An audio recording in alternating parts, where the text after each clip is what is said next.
वाह, क्या आईपीओ है।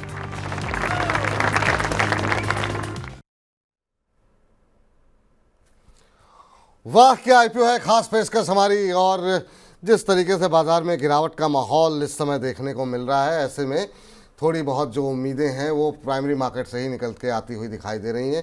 तो प्राइमरी मार्केट में का रुख करते हैं और इस समय तो आईपीओ का मेला लगा हुआ है, एक के बाद एक आईपीओ खुल रहे हैं। और इस सेगमेंट में हम कोशिश ये करते हैं कि आपको सबसे सटीक जानकारी आप तक पहुंचाई जाए, चाहे वो ग्रे मार्केट प्रीमियम से लेकर के हो या फिर ब्रोकर्स के व्यूज़ को लेकर के हो या फिर खुद मैनेजमेंट क्या कुछ कह रही है, ये भी हम जानने की कोशिश करते हैं। और इसी कड़ी में हमारे साथ जो है खास आईपीओ की मैनेजमेंट भी हमारे साथ जुड़ चुकी है, एक्मे सोलर की। तो सबसे पहले तो निखिल धिंगरा जी, मनोज उपाध्याय जी, आप दोनों का बहुत बहुत स्वागत है आज की इस चर्चा में जुड़ने के लिए हमारे साथ। जी, तो आप लोगों को सर नमस्कार। नमस्कार विपुल जी। नमस्कार। नमस्कार निखिल जी, नमस्कार मनोज जी। पहले तो बहुत बहुत शुभकामनाएं आपके आईपीओ को लेकर के, और उम्मीद करते हैं काफ़ी सक्सेसफुल ये रहे। लेकिन आपके पास सवालों की झड़ी लेकर के आए, उससे पहले ज़रा हमारे जो सहयोगी संदीप जी हमारे साथ जुड़े हैं उनसे ज़रा समझ लेते हैं कि आपका कामकाज किस तरह का है, क्या प्राइस बैंड है, ताकि हमारे दर्शकों को थोड़ा समझने में आसानी होगी। संदीप बताइए क्या कुछ कंपनी करती है और क्या कुछ प्राइस बैंड है। जी, पहले इसके डिटेल्स देख लीजिए। आज खुला है ये आईपीओ और 8 तारीख तक खुला रहेगा। तो आपके पास माफ़ कीजिए, कल खुला था और कल तक आपके पास समय है 8 तारीख तक का। 275 से 289 रुपये इसका प्राइस बैंड है और 2,900 करोड़ रुपये टोटल आईपीओ साइज़ है जो कि ये कंपनी रेज़ करना चाहती है। फ्रेश इशू ज़्यादा है, करीब 2400 करोड़ रुपये कंपनी के पास जाएंगे फ्रेश इशू के जरिए और करीब 500 करोड़ रुपये का आपको ओएफएस भी नजर आएगा। और अच्छी बात यह है कि ये जो टोटल 2,900 करोड़ रुपये ये जुटाना चाहते हैं उसमें से 1,300 करोड़ रुपये ऑलरेडी ये एंकर निवेशकों से जुटा चुके हैं हायर प्राइस बैंड पर। और जो लेटेस्ट नंबर हमारे पास आईपीओ के सब्सक्रिप्शन का मिल रहा है वो 0.62 टाइम का है। हालांकि आपकी स्क्रीन पर आपको 0.6 टाइम्स का नंबर नजर आएगा। ग्रे मार्केट का प्रीमियम आप देखिए महज 5 रुपये के आसपास का आपको नजर आएगा। और एम्प्लॉयज़ के लिए डिस्काउंट है 27 रुपये पर शेयर का। तो उस कैटेगरी में हम देख रहे हैं कि उत्साह काफ़ी ज़्यादा देखने को मिल रहा है। और जैसा कि इस कंपनी का नाम सजेस्ट करता है, सोलर होल्डिंग्स, ये कंपनी रिन्यूएबल स्पेस में ऑपरेट करती है, जिसमें जो रिन्यूएबल एनर्जी प्रोजेक्ट्स होते हैं उनको ये बनाते भी हैं, उसका कंस्ट्रक्शन भी करते हैं, डेवलपमेंट करते हैं, उसका रखरखाव भी करते हैं और गवर्नमेंट के लिए भी ये कामकाज करते हैं। तो बाकी फिर मैनेजमेंट से समझ लेते हैं कि और डिटेल्स क्या है। काफ़ी कुछ करते हैं, तो रखरखाव भी करते हैं, मैनेजमेंट भी करते हैं। निखिल जी, सबसे पहले तो यही जानना चाहेंगे कि आप लोग जो है सौर ऊर्जा उत्पादन में नहीं है, लेकिन उससे जुड़ी हुई बहुत सारे काम करते हैं आप लोग। किस तरीके से ये कामकाज होता है सर, ज़रा थोड़ा सा बताएंगे, क्योंकि आप के बहुत सारे काम हैं। जी जी जी, किस बताइए। जरूर जी जरूर। तो हम लोग विपुल जी सौर ऊर्जा उत्पादन में ही हैं। एक्चुअली हमारा काम है पावर प्रोडक्शन का। जैसे आपने देखा कि एनटीपीसी थर्मल पावर बनाता है लार्ज स्केल पे, वैसे हम लोग सोलर पावर बनाते हैं लार्ज स्केल पे। और ये काम हम 2012 से कर रहे हैं। और हम लोग 2012 से पहला प्लांट हमने गुजरात में लगाया था 15 मेगावाट का, और तब से लेके अब तक हम करीब 5.5 गीगावाट का प्लांट लगा चुके हैं। और ये सारे प्लांट हमने जो करे हैं, ये 25 साल के पावर परचेज एग्रीमेंट सरकार साइन करती है जब पावर प्रोक्योरमेंट करती है। तो पहले हम लोग सारा पावर अपना स्टेट गवर्नमेंट को 25 साल के कॉन्ट्रैक्ट में बेचते थे। 2015-16 में solar energy corporation of India बना, पूरा उससे सेक्टर में सेंट्रलाइजेशन हो गया प्रोक्योरमेंट के पार्ट में। तो उससे आपका डेवलपमेंट बहुत ज़्यादा हुआ। पहले आप देखिएगा 2019 तक 10 गीगावाट पर साल का बिड होता था, जो इंडिया का रिन्यूएबल प्रोग्राम था। अभी रिसेंट ईयर्स में 2024 से ये कार्यक्रम 50 गीगावाट पर एनम का कर दिया गया है। तो हमने अपना पार्ट प्ले किया है अभी तक इसको, प्लांट्स को लगाने में। हमने 12 स्टेट्स में अभी तक प्लांट लगाए हैं, जो कि पूरे देश में नॉर्थ, साउथ, ईस्ट, हर स्टेट्स में हमने प्लांट लगाए हैं जहां पे भी सोलर और रेडिएशन रहता है। अच्छी एक हमारा जो बिजनेस मॉडल है, देखिए हम लोग बिड करते हैं जब सरकार की पावर प्रोक्योरमेंट की बिड आती है, उसमें रिवर्स ऑक्शन से दिया जाता है आपको प्रोजेक्ट। फिर हम वो जीतने के बाद उसका ऑफ कोर्स उसका जीतने से पहले हम उसकी प्लानिंग करते हैं, कनेक्टिविटी लेते हैं नेशनल ग्रिड की। फिर जब जीत जाते हैं तो उसके बाद उसका लैंड ले लेते हैं। लैंड के बाद तब तक पीपीए साइन हो जाता है, 4 महीने में 25% हम लैंड लेने की कोशिश करते हैं। फिर उसका कंस्ट्रक्शन शुरू करते हैं और हम लोगों को 2 साल मिलता है सरकार से। पहले 1 साल मिलता था सरकार से प्लांट लगाने के लिए, बट अभी जब से साइज बढ़ा है प्लांट्स का तो 2 साल मिलने लगे हैं। तो हम लोगों ने 2017 में ही 1 गीगावाट का कंस्ट्रक्शन कर दिया था सोलर प्लांट का, कंस्ट्रक्शन और ओनिंग। सो हम लोग थर्ड पार्टी ईपीसी और कंस्ट्रक्शन नहीं करते हैं, सारा अपने पास ही कंस्ट्रक्शन करके ओन करते हैं प्रोजेक्ट्स को 25 साल के लिए। कुछ हमने पूरा उत्पादन का ही बिजनेस है। दूसरा हमने कुछ एसेट बना के बेचे भी थे, जो कि हमने पूरे वर्ल्ड के जो लीडिंग फंड्स हैं, इंफ्रा फंड्स हैं, सॉवरेन फंड्स हैं, उनकी द्वारा ओन्ड कंपनीज को बेचे थे। उससे हमने काफी रिसोर्स जुटाए थे, जो हमने ग्रोथ में नए नए प्लांट्स की सेटिंग अप में उसको यूज किया, कुछ डेट भी रिड्यूस किया।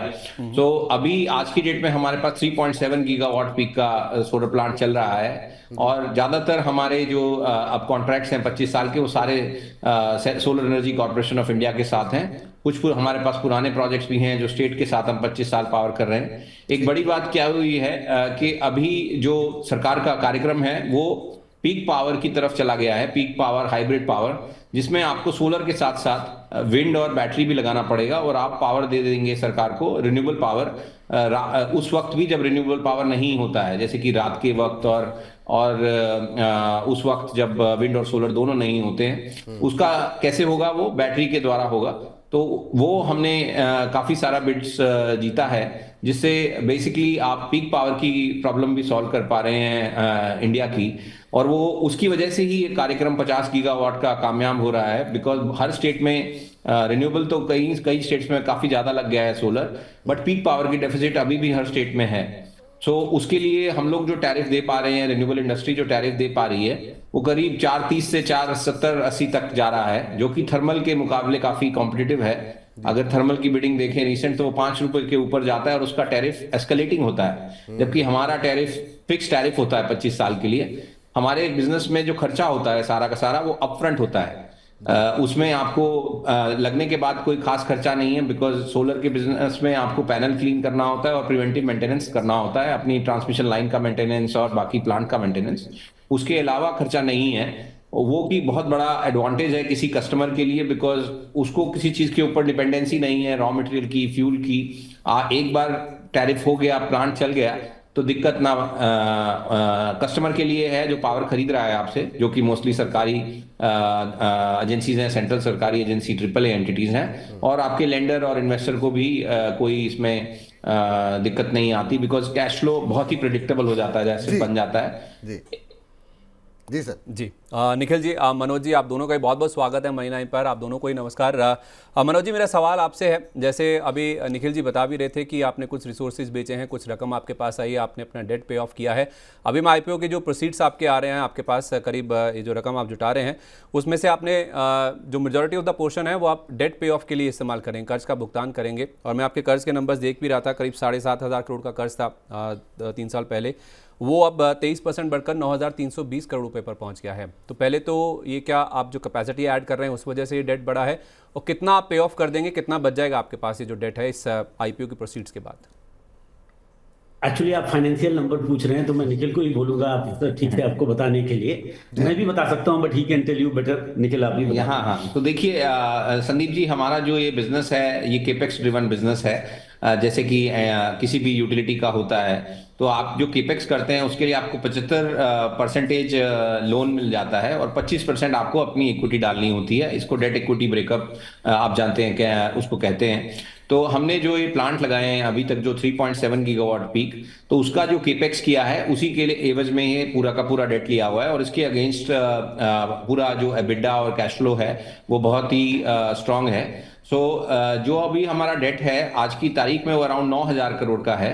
9,000 करोड़ में से हम 1,800 करोड़ का जो प्राइमरी इशू का आपने साइज बोला संदीप जी, वो 2,400 करोड़ का जो है उसमें से 1,800 डेट पेमेंट के लिए, सब्सिडीज के डेट पेमेंट के लिए यूज करेंगे, और 600 करोड़ जनरल कॉर्पोरेट पर्पस के लिए यूज करेंगे। तो जो 1,800 करोड़ का डेट है, तो 9,000 में से 1,800 घटाएंगे तो 7,200-7,400 करोड़ का करीब का डेट रह जाएगा।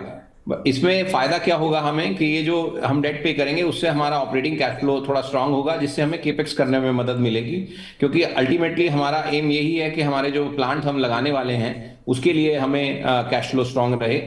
Other than this fund raise, हमारे पास और एक प्रॉफिट पूल है जिससे हमारे पास कैश फ्लो आता है, जो कि कंस्ट्रक्शन ऑफ द प्रोजेक्ट्स है। जैसे कि हम शुरू में आप भी बता रहे थे कि हमारा end to end value chain business है। End to end value chain से हमारा मतलब ये है कि लैंड लेने से लेके, बिडिंग करने से लेके, कनेक्टिविटी से लेके, जो कंस्ट्रक्शन होती है उसकी मॉनिटरिंग, इंजीनियरिंग, प्रोक्योरमेंट, वो सब हम इन हाउस करते हैं। हम जैसे किसी बाहर कॉन्ट्रैक्टर को लमसम कॉन्ट्रैक्ट नहीं देते हैं, तो उससे जो प्रॉफिट जनरेट होता है वो भी एक सोर्स रहता है हमारे पास अपने प्रोजेक्ट्स को फंड करने के लिए। तो ये जो कैपेसिटी है, इसी के लिए जो आप सवाल पूछ रहे थे 7,000 से जो बढ़ा था, वो इसीलिए नए प्रोजेक्ट लगाने के लिए बढ़ा था। इसी महीना अक्टूबर में हमारा एक 1.2 गीगावाट एसी और 1.8 गीगावाट डीसी का प्लांट चार्ज हुआ है, जो कि बहुत बड़ी कैपेसिटी एडिशन है हमारे लिए। जो मार्च में हमारे पास 1800 मेगावाट पीक का कैपेसिटी था, जो बढ़ के अब 3600 मेगावाट और 3.6 गीगावाट पीक हो चुका है। तो उसी के केपेक्स के लिए संदीप जी ये डेट लिया गया था, जो अभी इसीलिए डेट बढ़ गया था। जी संदीप जी, इसमें एक और इम्पॉर्टेंट बात है जो मैं ऐड करना चाहूँगा। हमारे बिजनेस में क्या है, टेक्नोलॉजी बहुत बड़ा रोल प्ले करती है। कहने के लिए इंफ्रास्ट्रक्चर बिजनेस है, यूटिलिटी बिजनेस है, बट इसमें टेक्नोलॉजी का बहुत बड़ा रोल होता है। आप जब प्रोजेक्ट लगा रहे होते हैं, आपने देखा मॉड्यूल की टेक्नोलॉजी चेंज होती रहती है, इन्वर्टर की टेक्नोलॉजी चेंज होती रहती है, बैटरी की टेक्नोलॉजी चेंज होती रहती है। तो हम लोग क्या करते हैं, जो हमारा एग्जिस्टिंग प्रोजेक्ट होता है उसमें हम नई टेक्नोलॉजी को ट्राई करके पहले टेस्ट करके रखते हैं।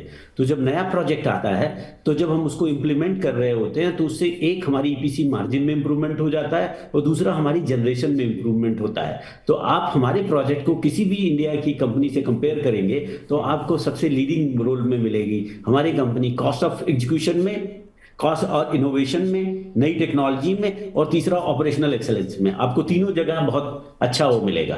जी आप अभी निखिल जी बता रहे थे मनोज जी कि मतलब आप लोग 25 साल के लिए जो है फिर वो पहले अपना प्रोजेक्ट लगाते हैं और उसको फिर सरकार के साथ सरकार को बेचते हैं। मेरा सवाल आपसे ये है कि अभी सरकार से आपकी आय में कितनी हिस्सेदारी है और क्या प्राइवेट सेक्टर से भी कोई रेवेन्यू है, और है तो उसकी हिस्सेदारी नहीं, अब हाँ जी, पहली बात तो हम 100% गवर्नमेंट के लिए काम करते हैं। उसका रीजन ये है कि हमारे सेक्टर में रेगुलेटरी रिक्वायरमेंट बहुत ज़्यादा होती है। आपने देखा होगा गवर्नमेंट कभी सोलर पैनल इंपोर्ट में टैक्स लगाते हैं। अगर आपने B2B किया है तो ये जो पास थ्रू है, चेंज इन लॉ है, इसको इम्प्लीमेंट करने में बड़ा दिक्कत होती है। आप B2B एजेंसी को ये नहीं समझा सकते कि नया GST टैक्स आ गया, अब आप टैक्स दीजिए, या गवर्नमेंट ने इंपोर्ट टैक्स लगा दिया, आप इंपोर्ट टैक्स दीजिए। लेकिन जो गवर्नमेंट की PPAs हैं, जो गवर्नमेंट का फ्रेम है, उसमें सब कुछ पास थ्रू होता है। मतलब अगर जैसे फॉर एग्जांपल कल सोलर सेल के इंपोर्ट में अगर ड्यूटी लग गई या रोक दिया गया, तो आपके जितने भी पुराने प्रोजेक्ट हैं उन सबको ग्रैंडफादर मिल जाएगा, ग्रैंडफादरिंग हो जाएगी। दूसरी चीज एक और भी है, आप इतना 25 साल का अगर आप बिजनेस किसी के साथ टाई अप कर रहे हैं, तो सेंटर हमारा प्रेफरेंस होता है AAA रेटेड कस्टमर, जैसे गवर्नमेंट ऑफ इंडिया की एंटिटी सोलर एनर्जी कॉर्पोरेशन हो, NTPC हो, NHPC हो, इनके साथ करना। बिकॉज 25 साल कोई अगर मैन्युफैक्चरिंग कंपनी के साथ आपने मान लिया PPA कर लिया और 10 साल बाद वो किसी वजह से उसका टेक्नोलॉजी भी चेंज हो गई, बंद हो गई, तो हमारा प्रोजेक्ट रिस्क पे हो जाएगा। तो हम लोग कोई भी प्राइवेट टेक्निकली नहीं करते, हम जो भी करते हैं वो गवर्नमेंट के साथ 25 साल के PPA वाला ही करते हैं। दूसरा ये बात भी है सरकार के साथ, क्योंकि सरकार का प्रोग्राम इतना बड़ा है तो उसमें बहुत स्कोप है हमारे लिए ग्रो करने का। सरकार का प्रोग्राम हमने जैसे बताया 50 गीगावाट का है, तो उसमें काफ़ी अपॉर्चुनिटीज़ हैं आपको। अगर आप प्रोजेक्ट लगाना चाहें और चलाना चाहें, उसमें काफ़ी ज़्यादा अपॉर्चुनिटीज़ ऑलरेडी हैं। तो मार्केट साइज़ की कोई दिक्कत नहीं है। और इसमें हाइब्रिड और FDRE आने से थोड़ा सा इसमें कॉम्प्लेक्सिटी भी बढ़ा है प्रोजेक्ट का, जो कि हमारी जैसी कंपनी को सूट करता है। बिकॉज हम लोग 13 साल से सोलर लगा रहे हैं प्लांट, और हमने बैटरी और वेरियस न्यू टेक्नोलॉजीज में अपना निवेश किया हुआ है और उनको चला के भी देखा हुआ है। तो उससे हमें एडवांटेज मिल रहा है कि हमारा जो डिज़ाइन है प्रोजेक्ट का और जो जनरेशन प्रोफाइल है, उससे हमें एडवांटेज मिलता है बिडिंग में। हिस्सा कौन बेच रहा है सर ऑफिस में? एक्मे क्लीनटेक हमारे प्रमोटर कंपनी है, जो अभी तक 100% होल्ड करता था इस कंपनी को। वो 16% के करीब का स्टेक उनका डाइल्यूट हो जाएगा प्राइमरी और सेकेंडरी मिला के। तो एक्मे क्लीनटेक ही ये 500 करोड़ का हिस्सा बेच रहा है। सर मेरा अगला सवाल भी फाइनेंशियल्स को लेके है, तो निखिल जी आप ही एड्रेस कर पाएंगे इसे। मैं आपके फाइनेंशियल्स देख रहा था पिछले 3-4 साल के, रेवेन्यूज स्टैग्नेट होते हुए नजर आए हैं। इनफैक्ट अगर आप देखेंगे तो थोड़ा लोअर साइड पे ही आए हैं अगर आप 22 से कंपेयर करें, जहां आप 1562 करोड़ रुपए करते थे। जो लेटेस्ट नंबर आपने रिपोर्ट किया है वो 1466 करोड़ का है। और आपके प्रॉफिट्स भी फ्लक्चुएट करते हुए दिखे हैं। आप कह रहे हैं कि आप 100% गवर्नमेंट के लिए काम करते हैं, फिक्स बिजनेस कह सकते हैं ऑलमोस्ट हम। तो फिर आपके सर ये जो प्रॉफिट का फिगर है ये क्यों फ्लक्चुएट करता है? क्योंकि 23 के नंबर में देख रहा था आपने 3 करोड़ रुपए के आसपास का लॉस भी पोस्ट किया है, उसके बाद आपने 700 करोड़ रुपए के आसपास का मुनाफा रिपोर्ट किया है। तो ये जो फ्लक्चुएशन है सर, इसको जरा आप एड्रेस कर पाएँ अगर मुनाफे में। बिल्कुल बिल्कुल संदीप जी, ये बहुत ज़रूरी सवाल है। इसमें क्या है संदीप जी, जैसे हमने बताया, हमने एसेट सेल किया है। हमने बताया कि हमने 1800 मेगावाट का एसेट सेल किया है। तो ये हमने जो एसेट सेल किए हैं इसमें क्या रहता है, आप पूरा का पूरा इक्विटी उस एसेट का जो शेयर है वो दूसरे किसी को बेच देते हैं। हमने एसेट बेचा ब्लू पाइन एक्टिस को। एक्टिस यूके का बहुत बड़ा फंड है, फिर खजाना ओन्ड फंड है, कंपनी है एम प्लस, ऐसे 4-5 कंपनीज जो लीडिंग कंपनीज हैं इनको हमने एसेट बेचा। इसमें क्या होता है संजीव जी, आपको एक लमसम प्रॉफिट मिल जाता है। जैसे कि आप देखेंगे 2024 में हमें 700 करोड़ के करीब मिला। इस पे हमें कैपिटल गेन्स टैक्स भी देना पड़ता है, तो इसकी वजह से जो हमारा टैक्स रहता है वो बढ़ गया 2024 में। तो आपको इसीलिए उसका पैट में जब एक्सेप्शनल आइटम का टैक्स देखेंगे तो बहुत ज्यादा है। वो हमारे ऑपरेटिंग प्रॉफिट पे टैक्स नहीं लगा है, हमारे कैपिटल गेन का टैक्स लगा है। तो और दूसरी बात, जब आप एसेट बेचते हैं तो आपका मेगावाट ही कम हो जाता है, बिकॉज आपने जो हमने बताया कि हम मेगावाट लगाते भी हैं बेचते भी हैं, तो नेट एडिशन नहीं हो पाता है। जैसे हमने 314 मेगावाट का एसेट बेच दिया 2024 में, बट लगाया 300 मेगावाट, तो नेट एडिशन नहीं हुआ। और जो पुराने एसेट रहते हैं उनका टैरिफ भी ज्यादा रहता था, तो उसमें आप नए एसेट का टैरिफ भी कम रहता है। तो इसीलिए आप नेट रेवेन्यू करोड़ में देखेंगे तो वो नेट रेवेन्यू इसलिए नहीं बढ़ रहा है। अब इसमें जो प्रॉफिट है संदीप जी, प्रॉफिट हमारा करीब दो तरीके से आता है। एक ईपीसी प्रॉफिट आता है और एक एसेट चलाने से जो पावर सेल से जो प्रॉफिट आता है। तो अगर आप हमारा जून 24 का रिजल्ट देखेंगे उसमें कोई एसेट सेल नहीं है, उसमें कोई किसी प्रकार का एक्सेप्शनल आइटम नहीं है। तो आप देखेंगे तो स्टैंड अलोन बेसिस पे हमने जो अपना ईपीसी बिजनेस है जो हमारे स्टैंड अलोन में दिखता है उसमें करीब हमें 16-17% का मार्जिन बनाया है। उसमें एक्चुअली बहुत ज्यादा मार्जिन बनाया है, बट वो रिप्रेजेंटेटिव नहीं है क्योंकि वो प्रोजेक्ट की माइलस्टोन बेस्ड बिलिंग होती है। एक्चुअली 50-60% का उसमें मार्जिन आ रहा है, बट वो वन ऑफ है क्योंकि उसमें पीछे के जो मार्जिन, जो प्रोजेक्ट खत्म हो जाता है तो 16-17% का रहता है। ये प्रोजेक्ट का फैग एंड था तो ज्यादा मार्जिन हो गया।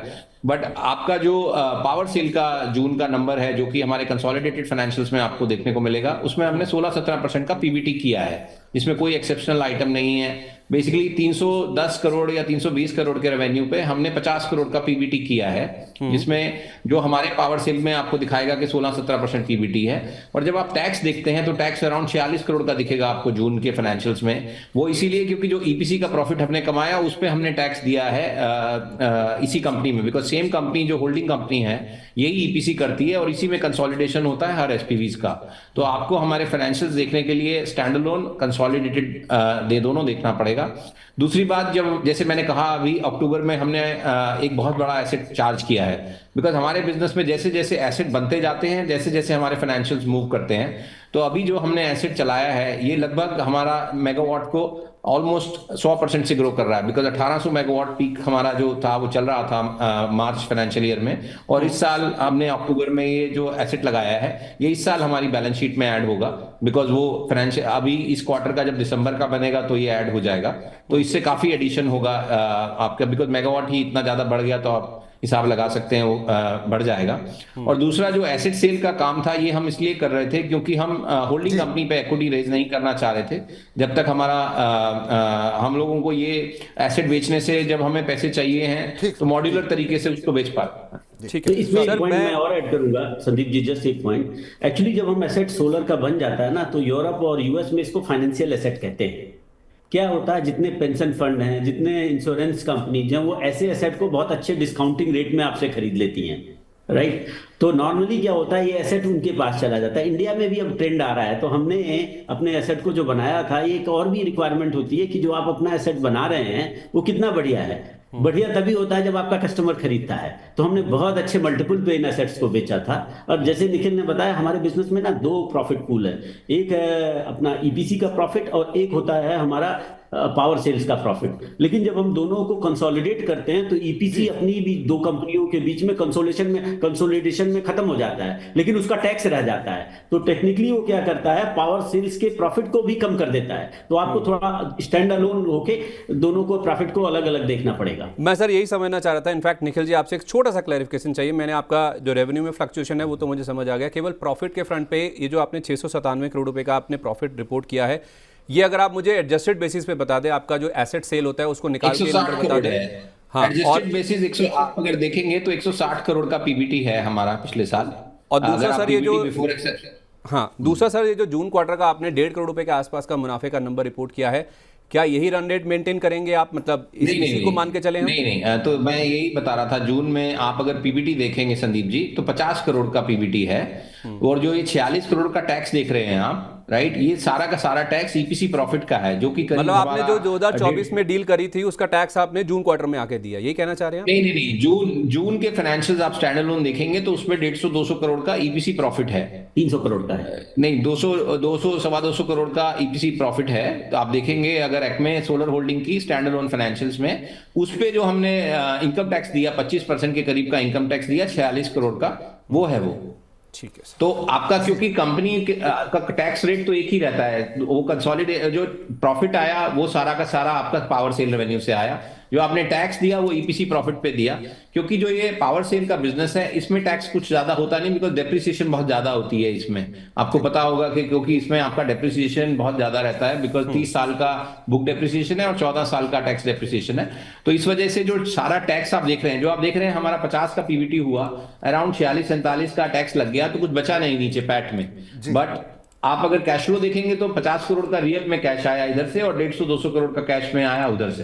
तो वो थोड़ा सा ध्यान से देखने वाला है, क्योंकि जब एक कंपनी दो काम कर रही है तो उसको अलग अलग से देखना पड़ेगा। चलिए सर, बहुत बहुत शुक्रिया, बहुत बहुत धन्यवाद आप दोनों का आज की इस चर्चा में जुड़ने के लिए। निखिल जी, मनोज जी, आपका और हमारी तरफ से बहुत बहुत शुभकामनाएं आपके आईपीओ को लेकर के। और एक बार आईपीओ की लिस्टिंग हो उसके बाद से आपसे और ज़्यादा डिटेल में विस्तारपूर्वक बातचीत करते हैं।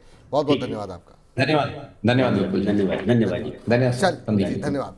चलिए इस बीच जरा फटाफट स्क्रीन पर जरा लेकर के आइए ब्रोकर्स क्या कुछ कह रहे हैं एक्मे सोलर होल्डिंग को लेकर के। उसके बाद से समझने की कोशिश करेंगे अंशुल जी से कि इस आईपीओ में अप्लाई करना चाहिए कि नहीं करना चाहिए। और कल हमको जो हमने देखा था कि ज़्यादातर ब्रोकरेज हाउसेस जो है जो ये एसबीआई सिक्योरिटीज़ कह रहे हैं लंबी अवधि के लिए सब्सक्राइब करने की सलाह है। कैनरा बैंक सिक्योरिटीज़ का मानना है लंबी अवधि के लिए सब्सक्राइब करें। स्वास्थ्य का इन्वेस्टमार्ट का भी कहना है लंबी अवधि के लिए सब्सक्राइब करें। अरिहंत कैपिटल भी कह रहे हैं सब्सक्राइब करें एक्मे सोलर होल्डिंग्स को।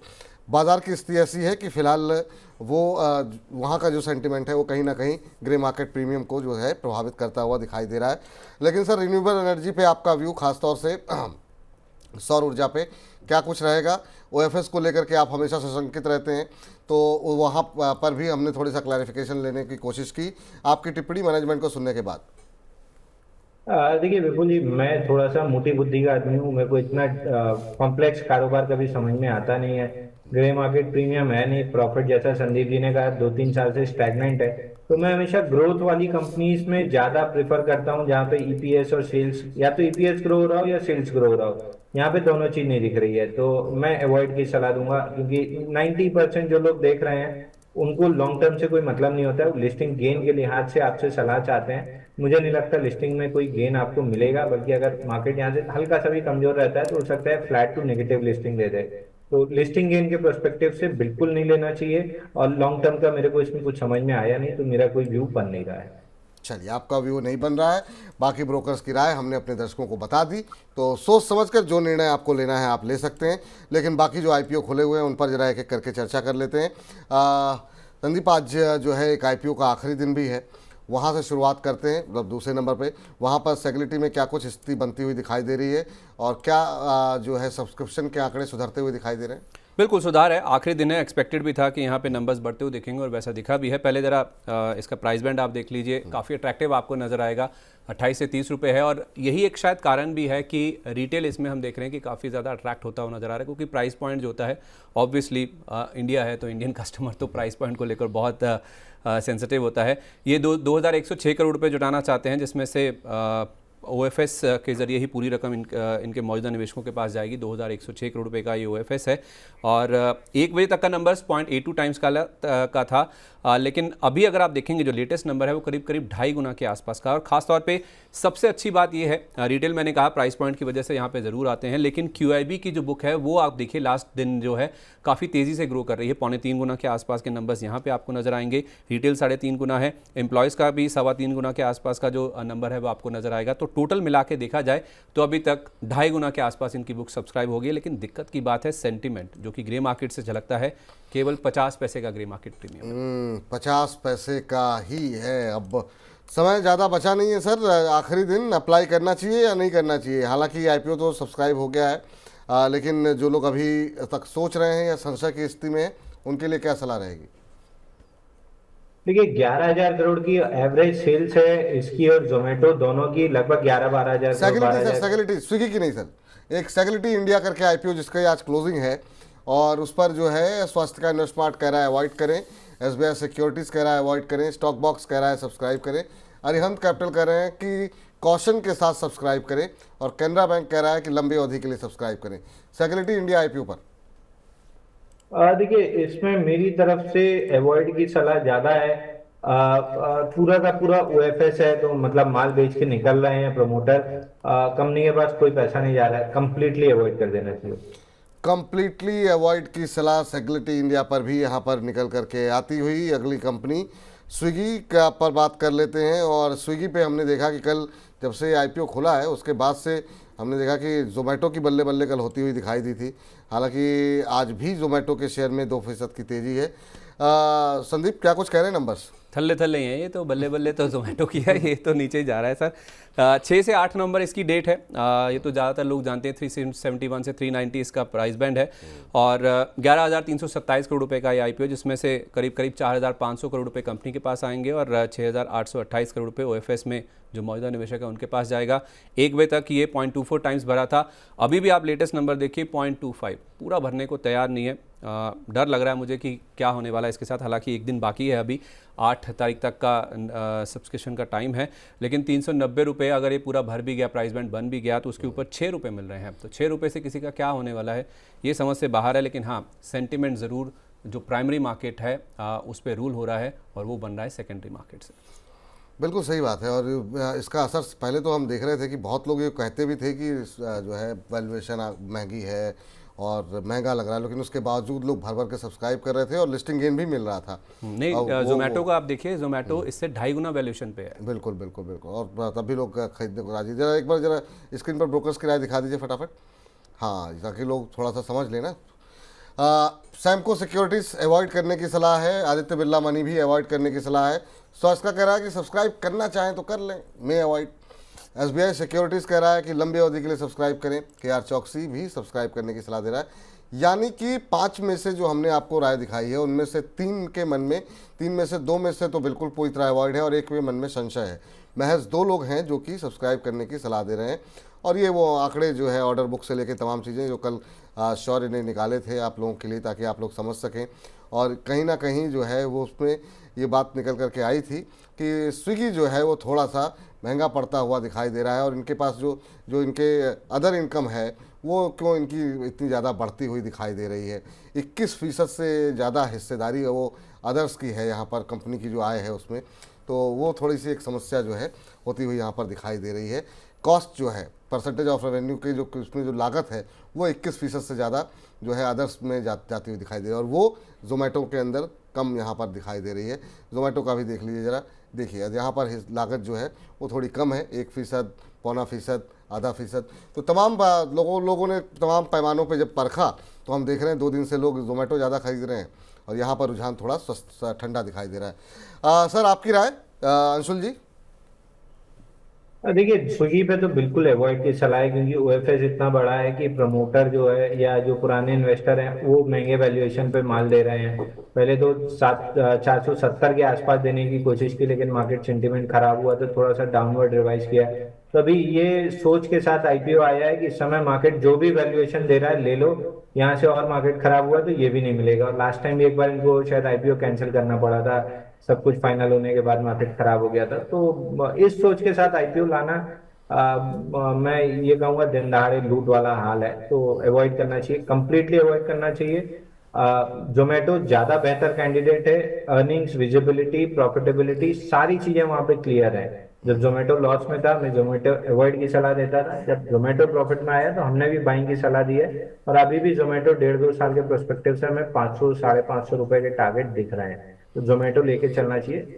सेकेंडरी मार्केट में लिस्टिंग होने के बाद अगर ये प्रॉफिट में आते हैं या नंबर सुधरते हैं तब जरूर हम इसको रिकमेंड करेंगे, बट इस जंक्चर पे तो नहीं करेंगे, और इस सोच के साथ कि जो मिल रहा है ले लो, आईपीओ नहीं लाना चाहिए। आईपीओ नहीं लाना चाहिए और आईपीओ में पैसे नहीं लगाना चाहिए, दोनों बातें हैं यहाँ पर। तो स्विगी पर भी अवॉइड, तो यानी कि अब तक हमने 3 आईपीओ पे बातचीत की है, तीनों ही अवॉइड की राय यहाँ पर निकल करके आ रही है। आखिरी आईपीओ पे बातचीत कर लेते हैं। नीवा विपा पे कुछ उम्मीदें हैं, वहाँ पर क्या कुछ स्थिति दिखाई दे रही है संदीप? ये आज ही खुला है और ये 11 तारीख यानी कि सोमवार तक खुला रहेगा, तो आपके पास सोमवार तक का समय है। प्राइस बैंड इसका भी आपको अच्छा नज़र आएगा, क्योंकि 100 रुपये के नीचे जो प्राइस बैंड होते हैं वो यूजुअली हम देखते हैं कि रिटेल को काफ़ी भाते हैं। 70 से 74 रुपये का इसका प्राइस बैंड है। 2200 करोड़ रुपये टोटल आईपीओ साइज़ है, जिसमें से कंपनी के पास 800 करोड़ जाएंगे और ओएफएस का पार्ट ज़्यादा है, 1400 करोड़ रुपये ये ओएफएस के जरिए जुटाएंगे। 1 बजे तक का नंबर आप देखेंगे तो 0.1 टाइम्स ही आपको नज़र आएगा, लेकिन अभी अगर आप देखेंगे तो 0.56 टाइम्स आपको ये नज़र आएगा, यानी कि आधा गुना ऑलरेडी ये भर चुका है। और उसमें अच्छी बात यह है कि रिटेल से ज़्यादा आपको क्यूआईबी का नंबर नज़र आएगा। ऑलमोस्ट 1 गुना के आसपास क्यूआईबी की बुक बन चुकी है, रिटेल आधा गुना से ज़्यादा भरा है। और इसका जब मैंने लास्ट देखा था तो ग्रे मार्केट प्रीमियम 0 था, कोई एक्शन नहीं देखने को मिल रहा था, और अभी भी ये पूरा भर चुका है, तब भी ग्रे मार्केट में कोई एक्शन नहीं है, कोई प्रीमियम नहीं है, 0 रुपीज़ आपको नज़र आएगा। ठीक है, लेकिन स्वास्थ्य बीमा सर एक ऐसा क्षेत्र है जिस पर अवेयरनेस काफ़ी तेज़ी के साथ बढ़ रही है, सरकार की तरफ से भी बहुत सारी पहल की जा रही है। क्या लॉन्ग टर्म के लिए क्या ये आईपीओ में निवेश करना चाहिए, पहला सवाल। और दूसरा आपसे ये जानना चाहेंगे कि कैसे आप देख रहे हैं वैल्यूएशन को?